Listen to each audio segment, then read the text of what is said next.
ഇവിടുത്തെ റോഡിന്റെ ഒരു ബുദ്ധിമുട്ടൊക്കെ പറഞ്ഞ് നമ്മളെ വിളിച്ചതാ. പക്ഷെ അവിടെ ഒരു ഓട്ടോക്കാർ ഇങ്ങോട്ട് വരുന്നില്ലല്ലോ, ഈ തലമാന മണ്ണിറയ്ക്കൊന്നും.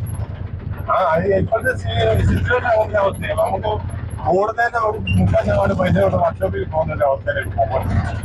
ഈ യാത്ര ഇവിടുത്തെ നമുക്ക് യാത്ര ചെയ്യാൻ ഭയങ്കര ബുദ്ധിമുട്ട് ആൾക്കാർക്ക് വണ്ടിയാണ്. ഓട്ടോയിൽ എന്ന് പറഞ്ഞാൽ സാധാരണപ്പെട്ട ആൾക്കാർ കയറുമ്പോൾ അവർക്ക് നടുവിന് പ്രശ്നം, എല്ലാവർക്കും പ്രായമുള്ള ഒരു ആൾക്കാരും അവർക്ക് നടുവിന് പ്രശ്നം, അവർക്ക് പരാതി പറയുന്നു. അങ്ങനെ ഇപ്പം ആൾക്കാർ ഇപ്പം ഒരുമാതിരിപ്പെട്ട ആൾക്കാർ ഇങ്ങോട്ട് ഓട്ടോ കൊണ്ടിരുന്നില്ല. പിന്നെ ഞങ്ങളെപ്പോൾ ഉള്ളവർ ഞങ്ങൾക്ക് സർവീസും സേവനം ആയതുകൊണ്ട് ഞങ്ങളിപ്പോൾ അവർ വിളിക്കുമ്പോൾ വന്നല്ലേ പറ്റും, നമ്മൾ ഓടാൻ വേണ്ടി കിടക്കുന്നതാണ്. അന്നേരം നമ്മൾ കയറി വന്നാലും കിട്ടുന്നതിന്റെ ഒരു 80% വർക്ക്ഷോപ്പിലോട്ടാ ഇപ്പൊ ഫണ്ട് പോയിക്കൊണ്ടിരിക്കുന്നത്. ഒരു മലയോര ജില്ലയാണ്, മലയോര സ്ഥലം കൂടാണ്. കോന്നിയിലെ ഏത് ഭാഗത്താണ് ഇത് തണ്ണിത്തോട് പഞ്ചായത്തിൽ 11-ാം വാർഡ് മണ്ണിറ. 9 നേരത്തെ, ഇപ്പൊ പുതുക്കിയത് 11-ാം വാർഡ്. 11-ാം വാർഡിൽ റോഡ് ഇവിടുന്ന് ഇപ്പം നമ്മൾ ആ മുണ്ടവഴി വരെ ചെന്നാൽ ഇപ്പൊ കോന്നിയിലെ പത്തനംതിട്ട നമുക്ക് ഹോസ്പിറ്റലൈസ് ആയിട്ട് പോകാന്നെങ്കിൽ എന്തെങ്കിലും എമർജൻസി, ഇപ്പം പിള്ളേർക്ക് സ്കൂളുകളിൽ പോകുന്നതിന്റെ കാര്യത്തിന് പോകാന്നെങ്കിലും ആ മുണ്ടവഴി തൊട്ട് റോഡ് നല്ലതാണ്. അവിടെ വരെ ഒരു 6-7 കിലോമീറ്റർ നമുക്ക് യാത്രയാണ് ഏറ്റവും വലിയ പാടുന്നത്. അതിപ്പം ഒരു ഹോസ്പിറ്റലൈസ് എമർജൻസി ചെല്ലുവാണെങ്കിൽ നമുക്ക് അവിടുന്ന് കോന്നി പോകുന്ന അതിന്റെ ഇരട്ടി സമയം വേണം ഇവിടുന്ന് നമുക്ക് മുണ്ടവഴി വരെ ചെല്ലാനെ കൊണ്ട്. ആ ഒരു അവസ്ഥയിലാണ് ഇപ്പൊ നാട്ടിലെ അവസ്ഥ. പ്രത്യേകിച്ച് നിങ്ങളൊരു പുതിയ വണ്ടിയൊക്കെ എടുക്കുകയാണെങ്കിൽ അപ്പൊ അതിന് മിക്കവാറും വർക്ക്ഷോപ്പിൽ പോകാനുള്ള സമയം മാത്രമേ കാണത്തുള്ളായിരിക്കുമല്ലോ. ഇപ്പൊ ഈ വണ്ടി ഞാൻ ഇപ്പൊ എടുത്തത് 2 കൊല്ലം ആയതേ ഉള്ളൂ. ഈ 2 കൊല്ലമായിട്ട് ഞാൻ CC അടച്ചതിനേക്കാളും അതിന്റെ ഒരു 50% പൈസ വർക്ക്ഷോപ്പിൽ തന്നെ ആയിട്ടുണ്ട്. ഇപ്പൊ ഇവിടെ ഇപ്പൊ ഓടുവാണെങ്കിൽ വർക്ക്ഷോപ്പിൽ കൊണ്ടുപോകാനും എണ്ണ അടിക്കാനും അങ്ങനെ ഒരു സിറ്റുവേഷനിലോട്ട് ഇപ്പൊ ഓട്ടോ കൊണ്ടൊന്നും ഇവിടെ മുതലാകുന്ന കേസല്ല. പിന്നെ വേറെ എന്തെങ്കിലും എല്ലാവർക്കും ഇവിടെ സൈഡ് ബിസിനസ് എന്ന് പറഞ്ഞാൽ ഈ ടാപ്പിങ്ങും പരിപാടിയും അങ്ങനെയുള്ള പരിപാടികളും, പിന്നെ അല്ലെങ്കിൽ എന്തെങ്കിലും ഇത് കാണും, അതിൻ്റെ കൂടെ നാട്ടിൽ നിൽക്കുന്നതുകൊണ്ട് ഇതുകൂടെ എടുത്തിട്ടേക്കുന്നതേ ഉള്ളൂ. അല്ലാതെ സ്വാഭാവികമായിട്ടും ഒരു ഓട്ടോ ഓടിച്ച് ഇവിടെ കഴിയാനുള്ള ഒരു സിറ്റുവേഷനിലല്ല ഇപ്പം മണ്ണിറ എന്നുള്ളത്. പക്ഷെ ഇത് ഞാൻ കാണാൻ വന്ന ആളിനെ കൂടെ ഞാനൊന്ന് കണ്ടോട്ടെ. അവരോടുള്ള എന്തൊക്കെയാണെന്നുള്ള ഒരു വിഷയങ്ങൾ നമ്മൾ ചോദിക്കാം. ചേട്ടാ, ഇവിടുത്തെ ഒരു സ്ഥലവാസിയാണല്ലോ, എന്തൊക്കെയാണ് ഇവിടുത്തെ ഒരു അടിസ്ഥാനപരമായിട്ടുള്ള പ്രശ്നങ്ങളൊക്കെ ഇവിടെ റോഡിന്റെ വിഷയം? റോഡെല്ലാം തീരുന്നില്ല, റോഡ് യാത്ര സൗകര്യക്കുറവുണ്ട്, പിന്നെ കാട്ടുമൃഗങ്ങളുടെ ശല്യം അതാണ് ഏറ്റവും കൂടുതലായിട്ടുള്ളത്. പന്നി, ആന, മലയെണ്ണാന ഇങ്ങനെയുള്ള ശല്യങ്ങളാണ് ഏറ്റവും കൂടുതലായിട്ടുള്ളത്. ഓക്കെ, ഈ വന്യമൃഗങ്ങളുടെ ശല്യങ്ങളൊക്കെ വളരെയധികം രൂക്ഷമാണ്. ബന്ധപ്പെട്ട അധികാരികളോട് ആരോടെങ്കിലും നിങ്ങൾ പരാതിയോ ആരെങ്കിലും ഒക്കെ പറഞ്ഞിട്ട് എന്താ? ഇവിടെ വന്യമൃഗങ്ങളുടെ ശല്യം വളരെ രൂക്ഷമാണ്. കാരണം പുതിയ തലമുറയൊന്നും ഈ നാട്ടിൽ നിൽക്കാൻ തന്നെ താല്പര്യപ്പെടുന്നില്ല. കാരണം വന്യമൃഗങ്ങൾ അതുപോലെ ശല്യം. ആന നിരന്തരം ശല്യമാണ്. നമുക്ക് സന്ധ്യയാകുമ്പോൾ തന്നെ ആന എൻ്റെ ഇവിടുന്ന് വീടെന്ന് പറഞ്ഞാൽ ഇവിടുന്ന് ഒരു 1/2 കിലോമീറ്റർ ദൂരെയാണ്. ആ 1/2 കിലോമീറ്റർ ഒരു 9 മണിയാക്കി മുമ്പായിട്ട് ആന അവിടെ എത്തും. എനിക്കൊരു 10 മൂട് തെങ്ങുണ്ടായിരുന്നു, അതിൽ 4-5 മൂട് തെങ്ങ് വന്ന് ആന തള്ളിക്കളഞ്ഞു. ഇനി എപ്പോഴും നമ്മളൊരു പട്ടി കുറച്ച് കഴിഞ്ഞാൽ ഓടി നോക്കുന്ന ആനയാണെന്നുള്ള ശ്രദ്ധയിലാണ്. പിന്നെ ഒരു സന്ധ്യ ആകുമ്പോഴത്തേക്ക് പ്ലാവും പന്നി ഉൾപ്പെടെ മുറ്റത്ത് വരും. അതുപോലെ ഒരു കൃഷി ചെയ്ത് ജീവിക്കാനൊക്കാത്ത ഒരു സാഹചര്യം ഉണ്ട് ഇവിടെ. ഇപ്പൊ ഇത് ഈ കോന്നിയിലെ നിയോജക മണ്ഡലമാണ്, ഈ തികച്ചും വനമേഖലയാണ്. ഇത് ഏതൊക്കെ പ്രദേശങ്ങളിലാണ് ഇതിനൊക്കെ ബുദ്ധിമുട്ട് അനുഭവപ്പെടുന്നത്? ഇത് കൂടുതലും ബുദ്ധിമുട്ടെന്ന് പറഞ്ഞു കഴിഞ്ഞാൽ ഈ തലമാനം സൈഡാണ്. തലമാനം സൈഡ് ഇപ്പം സെൻട്രൽ ജംഗ്ഷനിൽ ഇതുപോലെ വന്നിട്ടുണ്ട്. തലമാനം വടക്കേക്കര എന്ന് പറഞ്ഞ സ്ഥലമുണ്ട്. അവിടെ മൊത്തം ആനയും കുരങ്ങ്, പിന്നെ ഒരു വാഴ പോലും കൃഷി ചെയ്യാൻ പറ്റില്ല. ഈ പേരത്തത്ത വന്ന് മൊത്തം കഴിക്കുക. പിന്നെ അതുപോലെ ഈ വീട്ടുമുറ്റത്തു നിന്ന് പന്നി വന്ന് ചേമ്പും കാച്ചിലൊക്കെ കുത്തുന്നത്. അത് വളരെ ബുദ്ധിമുട്ടായിട്ടുള്ള ഒരു പ്രശ്നമാണ്. ഇവിടുത്തെ ഈ ജനവാസ മേഖലയിലെ ഈ ബുദ്ധിമുട്ടും മറ്റു കാര്യങ്ങളും എല്ലാം കൊണ്ടേ ജനങ്ങൾ ഏകദേശം ഇവിടെ ഒരു 350-ലധികം കുടുംബങ്ങൾ ഉണ്ടെന്നാണ് നമുക്ക് അറിയാൻ കഴിഞ്ഞത്. അവരൊക്കെ ഇപ്പോൾ ഇവിടുന്ന് ഒരു 30 കിലോമീറ്റർ അകലെ നഗരപ്രദേശങ്ങളിലേക്ക് പാർക്കുന്ന ഒരു സ്ഥിതിവിശേഷം ഉണ്ടാകുന്നുണ്ട്. അപ്പോൾ അത് വളരെയധികം ബുദ്ധിമുട്ടോടു കൂടിയല്ലേ ഞങ്ങൾ നോക്കിക്കാണുന്നത്? വളരെ ബുദ്ധിമുട്ടായി. ഒരു 400-420 ആൾക്കാർ കുടുംബങ്ങൾ താമസിച്ചുകൊണ്ടിരുന്ന മേഖലയാണ്. ഇവിടെ ഇപ്പം നിലവിൽ 350, അതിനകത്ത് 350-നകത്ത് തന്നെ കുറച്ച് വീടുകൾ അടച്ചിട്ട് വേറെ വാടകയ്ക്ക് താമസിക്കുന്നവരുണ്ട്. ഇവർക്കെല്ലാം അടിസ്ഥാനപരമായിട്ട് യാതൊരു ഗുണങ്ങളും ഇവിടെ ഇല്ലാത്തതുകൊണ്ട് അവർ വെളിയിലോട്ട് പോകുന്നതാണ്. പിള്ളേരെ പഠിപ്പിക്കണം, അല്ലെങ്കിൽ ഹോസ്പിറ്റലിൽ പ്രശ്നം വരുന്നു. അങ്ങനെ ഇവിടെ നമുക്ക് മുറ്റത്ത് നിന്ന് നേരത്തെ ഇവിടെ കാർഷിക വിപണി നല്ല സജീവമായിരുന്നു. നമുക്കിപ്പം വീട്ടിലേക്ക് ഉപയോഗത്തിന് പോലും ഒരു കപ്പ വീട്ടുമുറ്റത്ത് നട്ടു വെച്ച് അതൊന്ന് പിടിപ്പിക്കാനൊക്കെ ഉണ്ട്. ഇപ്പം ആവതില്ല. അതായത് ഇപ്പം കപ്പയായാലും ചേമ്പായാലും എല്ലാം കാശ് കൊടുത്ത് തന്നെ മേടിക്കേണ്ട ഒരു സിറ്റുവേഷനിലോട്ട് ഇപ്പം നമ്മൾ വന്നുകൊണ്ടിരിക്കുന്നത്. അതായത് പിന്നെ നമ്മൾ ഹോസ്പിറ്റലിൽ പോകണമെങ്കിൽ തന്നെ നമ്മൾ കോന്നിയോ പത്തനംതിട്ടയോ ആശ്രയിക്കേണ്ടി വരും. തണ്ണിത്തോട് പഞ്ചായത്തിലൊരു പ്രാഥമിക ഹോസ്പിറ്റൽ ഉണ്ടായിരുന്നു.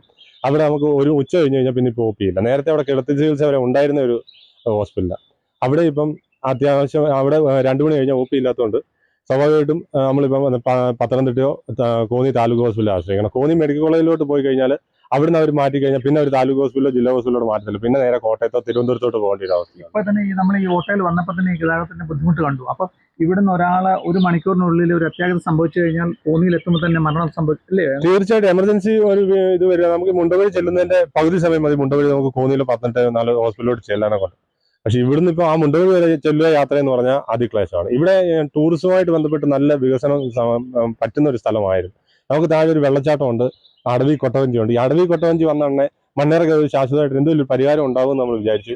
ആ അടവി കൊട്ടവഞ്ചി പോലും വെളിയിൽ നിന്ന് വരുന്ന ആൾക്കാർക്കുള്ള അടിസ്ഥാനപരമായിട്ടുള്ള സൗകര്യങ്ങൾ അവരവിടെ ചെയ്തിട്ടില്ല. അതായത് വെളിയിൽ നിന്ന് വരുന്നവർക്ക് പോലും അവിടെ ബുദ്ധിമുട്ടാണ്. അതായത് അത് ആ റോഡും അങ്ങോട്ടുള്ള ഏരിയ ഒക്കെ ക്ലിയർ ആയിട്ട് പോയിരുന്നെങ്കിൽ കുറച്ച് ആൾക്കാർ വന്നു കഴിഞ്ഞാൽ പിന്നെ വെള്ളച്ചാട്ടമൊക്കെ കേന്ദ്രീകരിച്ച് ആ റോഡുകളൊക്കെ നല്ലപോലെ വികസിപ്പിക്കാൻ പറ്റുമായിരുന്നു.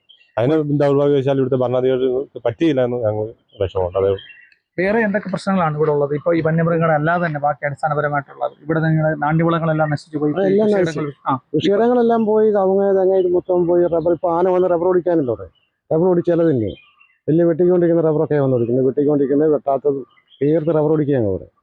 പിന്നെ മറ്റുള്ള ഈ ദൈനംദിന കാര്യങ്ങളും ജോലിയും ഒക്കെ വളരെ ഇപ്പം പരിമിതിയാണോ? ജോലി തീരെ കുറവാണ്, ആരും ജോലിയില്ല. അപ്പൊ എങ്ങനെയാണ് അപ്പൊ ഈ ബുദ്ധിമുട്ടുകളൊക്കെ നിങ്ങളിപ്പോൾ അതിജീവിക്കുന്നത്? ഇപ്പൊ ഇത് വെട്ടാനുണ്ടെങ്കിൽ അതും പിന്നെ പിള്ളേർ അവിടെ ഇവിടെയൊക്കെ പോയി അങ്ങനെയൊക്കെ ഇവിടുത്തെ ആൾക്കാര് അപ്പൊ ഭാവിയിൽ ഇവിടെ നിന്നും മാറിപ്പോകണം എന്നുള്ള ഒരു ആഗ്രഹത്തിൽ ആയിരിക്കും മിക്കവാറും ഉള്ളവർ അങ്ങനെ നിൽക്കുകയാണ്. ഭാവിയിൽ ഇവിടുന്ന് പോകാനായിട്ട് നിൽക്കാം മിക്കവാറും ഉള്ളത്. ഒരു അത്യാഹിതം സംഭവിച്ചു കഴിഞ്ഞാൽ എങ്ങനെയാണ് പെട്ടെന്ന് ഈ കോന്നിയിലേക്ക് പെട്ടെന്ന് ഇവിടെ നമുക്ക് 2-3 ജീപ്പ് സൗകര്യം ഉണ്ട്, പിന്നെ അല്ലെങ്കിൽ ഓട്ടോ ആണ് ആശ്രയം. ആ റോഡൊക്കെ കണ്ടില്ല, റോഡ് ഇങ്ങനെ കിടക്കുന്ന കാരണം പെട്ടെന്ന് നമുക്ക് ഹോസ്പിറ്റലിൽ എത്താൻ ബുദ്ധിമുട്ടുണ്ട്. പിന്നെ ഈ വണ്ടി നമ്മൾ എല്ലാ സാഹചര്യവും നമ്മൾ മനസ്സിലാക്കി കൊണ്ട് ചെയ്യുന്നു എന്നുള്ളതേ ഉള്ളൂ. കാരണം പിന്നെ അതുപോലെ വന്യമൃഗങ്ങളെ സന്ധ്യ ആയി കഴിഞ്ഞാൽ നമുക്ക് ഇവിടെ വണ്ടി അങ്ങനെ ഓടാനും പറ്റത്തില്ല, കാരണം റോഡിൽ ആന ഇറങ്ങി നിന്ന് കഴിഞ്ഞാൽ അതും ബുദ്ധിമുട്ടാണ്. അതുപോലെ നമ്മുടെ ഈ മണ്ണീറ ചുറ്റിനും സോളാർ ഇടുന്നതിനെ കുറിച്ച് ഒരു കോന്നിയുടെ നമ്മുടെ MLA പറഞ്ഞു, ഫണ്ടെല്ലാം അനുവദിച്ചു, ഉടനെ സോളാറിന്റെ പണി നടക്കുമെന്ന് പറഞ്ഞു. മാസങ്ങൾ കഴിഞ്ഞിട്ട് ഇതുവരെ അതിനെക്കുറിച്ച് ഒരു അനക്കം പോലുമില്ല. ഫോറസ്റ്റ് ഡിപ്പാർട്ട്മെന്റ് ഇവിടുത്തെ ജനങ്ങൾ എങ്ങനെയെങ്കിലും പൊക്കോട്ടെ, ഇവിടം കൂടെ അങ്ങ് വനമാക്കാമെന്നുള്ള മനോഭാവത്തിലായിരിക്കും ഫോറസ്റ്റ് ഡിപ്പാർട്ട്മെന്റ് നീങ്ങുന്നത്. പക്ഷെ ഇവിടുത്തെ ജനങ്ങൾ ഒരു കാരണവശാലും അങ്ങനെ ഇറങ്ങി പോകണമെന്നുള്ള ഒരു ചെറുപ്രായത്തിലുള്ള പിള്ളേരൊക്കെ പോകും, അല്ലാതെ ആരും പോകത്തില്ല, ഇവിടെ കൊണ്ട് മരിക്കത്തേ ഉള്ളൂ. ഇപ്പൊ തന്നെ ഷാജി ഇവിടെ ഈ വനംവകുപ്പ് മറ്റ് ഈ മരങ്ങളൊക്കെ മുറിക്കുന്നുണ്ടല്ലോ, ബാക്കി നമുക്ക് ഈ ഫലഭൂഷ്ടമായിട്ടുള്ള മറ്റുള്ള മരങ്ങൾ വെച്ച് പിടിപ്പിക്കുന്നതിന് പകരം മറ്റുള്ള മരങ്ങളാണോ നമുക്ക് ഏതാ ഈ മൃഗങ്ങൾക്ക് ഇഷ്ടമുള്ള മരങ്ങൾ അങ്ങനെ ഒരു പരാതി ഉണ്ടല്ലോ? അല്ല, മൃഗങ്ങൾ ഇപ്പൊ എല്ലാ മരത്തെയും ആക്രമിക്കാൻ തുടങ്ങിയിട്ടുണ്ട്. എന്ന് വെച്ചാൽ നേരത്തെ റബ്ബറിനോട് ശല്യമില്ലായിരുന്നു, ഇപ്പൊ റബ്ബർ ഓടിക്കാൻ തുടങ്ങി. അതുകൊണ്ട് ഇപ്പം സാധാരണ ഇപ്പം ഒരുമാതിരിപ്പെട്ടവരെല്ലാം എന്ന് പറഞ്ഞു കഴിഞ്ഞാൽ ഈ ഇങ്ങനെയുള്ള കൃഷിക്കാരായിട്ടുള്ളവര് ഇപ്പൊ ആരും കൃഷി ചെയ്യാത്തതുകൊണ്ട് അവർക്കും പണിയില്ലാതിരിക്കുക. ഇപ്പൊ ഒരു പണ്ടൊക്കെ എന്ന് പറഞ്ഞു കഴിഞ്ഞാൽ ഇപ്പം ഒരാടെ അയ്യത്ത് പോയി മറ്റുള്ളവർ കൃഷി ചെയ്യുന്നുണ്ട്. അപ്പൊ ഈ ആനകളും ഈ മൃഗങ്ങളും ശല്യം കാരണം അവരും കൃഷി ചെയ്യുന്നില്ല. അപ്പൊ ഇവർക്ക് തൊഴിലില്ലാതിരിക്കുക. ഇവിടുന്ന് വേറെ മറ്റു വരുമാന മാർഗങ്ങളില്ല, ഇതേ ഉള്ളു പിന്നെ മാർഗം. അതുകൊണ്ട് എന്തോ ഞാൻ ഈ റോഡിന്റെയും ഈ വന്യമൃഗത്തിന്റെ ഒക്കെ സ്ഥലം ഞാൻ ഇവിടുന്ന് സ്ഥലം മാറിപ്പോയേക്കുന്നത്. കാരണം എന്ന് പറഞ്ഞാൽ എനിക്ക് യാത്ര ഞാൻ പിന്നെ വരുന്ന വഴിക്കൊക്കെ മൃഗങ്ങൾ കണ്ടിട്ടുണ്ട്, പലവട്ടം പേടിച്ചു പോയിട്ടുണ്ട്. അപ്പൊ അങ്ങനെയൊക്കെയുള്ള രാത്രിയുള്ള വരവ് വളരെ പിന്നെ ബുദ്ധിമുട്ടാണ്. അതുകൊണ്ട് ഞാനിപ്പോ ഒരു 4 വർഷമായി ഞാൻ ഇവിടുന്ന് വിറ്റ് ഇറങ്ങിയത്. അതുപോലെ തന്നെ പലരും ഇപ്പൊ ഇവിടുന്ന് എല്ലാം ഇറങ്ങിക്കൊണ്ടിരിക്കുകയാണ്.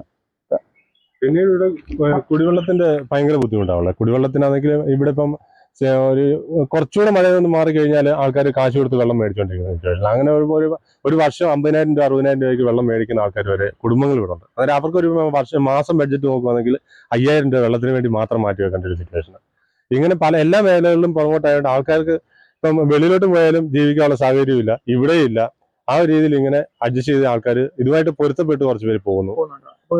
ഈ ബന്ധപ്പെട്ട അധികാരികളോടെ നമ്മൾ രാഷ്ട്രീയം നോക്കാതെ ആര് ഭരിച്ചാലും എന്താണ് അവരോട് പറയാനുള്ളത്? അവരോട് പറയാനുള്ളത് അടിസ്ഥാന സൗകര്യങ്ങൾ ഇവിടെ ഉണ്ടാക്കി കൊടുക്കുക. ആൾക്കാർക്ക് അടിസ്ഥാനമായിട്ട് വെള്ളത്തിന് അത്യാവശ്യമാണ്, റോഡും അത്യാവശ്യമാണ്, ഹോസ്പിറ്റൽ സൗകര്യങ്ങൾക്ക്. അതിന് ഈ റോഡിന്റെ കാര്യം ഇവിടെ അടുത്ത് നമുക്കൊരു പ്രാഥമിക ഹോസ്പിറ്റലുണ്ട്, അതിനെ ഒന്ന് റെഡിയാക്കി ഒരു രാത്രി ഇതൊക്കെ ഉണ്ടെങ്കിൽ എന്തെങ്കിലും ആവശ്യം വന്നാൽ നമുക്ക് തണ്ണിത്തോടിനെ പോയാൽ മതി. ഇതിപ്പം എന്തെങ്കിലും അത്യാവശ്യം വന്നാൽ നമ്മൾ കോന്നിയെ പത്തനംതിട്ടയെ ആശ്രയിക്കേണ്ട ഏരിയയാണ് അവര്. അങ്ങനെ വരുമ്പോൾ അങ്ങനെ അടിസ്ഥാന സൗകര്യങ്ങൾ ഇവിടെ ജനങ്ങൾക്ക് ഉണ്ടാക്കി കൊടുക്കണമെന്നാണ് നമ്മൾ പറയുന്നത്.